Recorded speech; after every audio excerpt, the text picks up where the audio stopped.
It was through the strike issue that I came to the right to work issue, because in a way, strikes are the symptom of the disease of compulsory unionism. You know, you've got monopoly bargaining, everyone forced into a unit.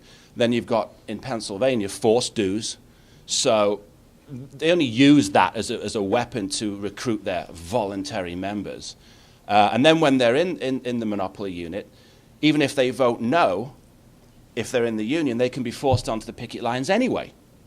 I found out from about the right to work issue because this whole idea of, I was just angry about strikes, but talking to my school board during the strike, I found out that, you know, not only the teachers in this exclusive unit, but they're forced to pay dues. And then the system of how the union gets its money is interesting. You know, dues deduction, where you have the school districts writing checks to the union. Well, I always think, well, if it's a private, why in a public school district are we collection agents for a private organization? If I have a private employer and I want to join Bally's Health Club, do I have a right to go to my employer and say, excuse me, I want you to deduct money from my paycheck and send it to Bally's? He'd be like, what? If you want to join Bally's, go and join them. Why am I collecting your money? Yet the unions have been granted this power to use a government agency to collect money that originally comes from taxpayers and funnel it to the teachers' union. And I said to my school board president, well, how much money are we talking about with these checks that you write? He goes, well, we've got about 850 teachers times by blah, blah, blah. Oh, it's about $600,000 a year. And I'm like, what? You write checks, my public school district, to the teachers' union to the tune of $600,000 a year, and not one teacher has any choice about paying dues. He goes, yes, that's right, Simon. I said, well, where else is this going on? He said, oh, all over Pennsylvania, that's how the system works. I was like, that's how the system works? So when the strike was over, I went down to the school board meeting. There's about 200 union officials there with orange shirts, you know, giving it the rah-rah. And I said at public comment, you know, it's bad enough that you people threw my 3 daughters out of school for a month. It's even worse to find out that I'm paying for the picket signs. Majority of teachers, I suspect a lot of them, even in the union, don't want to be doing it. Most teachers are professionals. They just want to teach. They don't want to be strapping cardboard over their shoulders and marching up and down a sidewalk.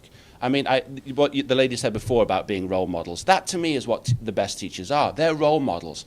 And what kind of an example does it say to children, and particularly young children? What example is it set when you're marching up and down a sidewalk because you want more money? What in the idea of public service, the best teachers and the best public employees all believe that. They all teach for a higher reason other than what the paycheck says. And, you know, when the picket lines were outside our schools, my middle daughter was in kindergarten at the time. And so she was new to public school. And all these big tough guys were holding up the traffic, handing out their flyers and stuff. And, you know, my daughter covered her eyes as we drove past her school because she was scared. She did this as we go past her kindergarten. And I mean, what kind of a world do we want to live in where a 5-year-old feels frightened outside their kindergarten? It just is mind-boggling that you have this culture inside the union that says that's okay. And I had a retired teacher from New York call me on the union side of the argument, get really angry with me after seeing the website Stop Teacher Strikes. And I told her this story about my kindergarten daughter. And you know what she said? You should teach your children about what it means to be in a democracy. Democracy? You think strikes and shutting down the schools is an example of democracy? But this is how scary the union mindset is. This is what they actually do believe. This is what we, those who do not believe this, are up against. It's interesting because you look at the states, you know, we published the list of average teacher salaries for all 50 states.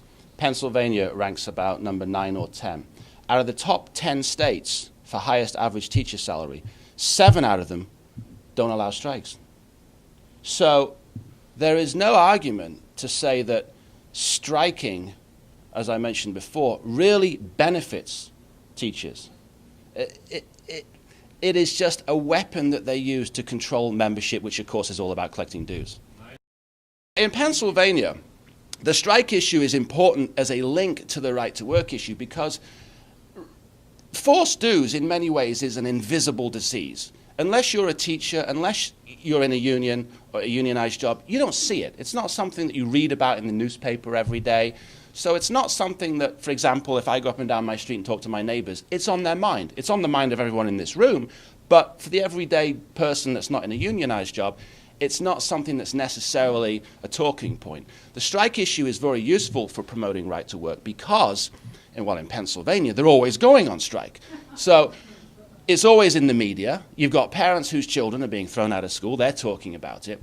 And what we do at Stop Teacher Strikes is we link the two. So the strike issue becomes a window for people that might not otherwise learn about the forced unionism issue. They come to it, like I came to it personally, through the strike issue. So this is why it's an important link to understand that strikes stem from monopoly bargaining and forced unionism. And you know, I'm getting a lot of teachers who are in the union and non-union teachers that are coming and asking about right to work and what their rights are because they've seen all of the noise and the publicity of the strike issue.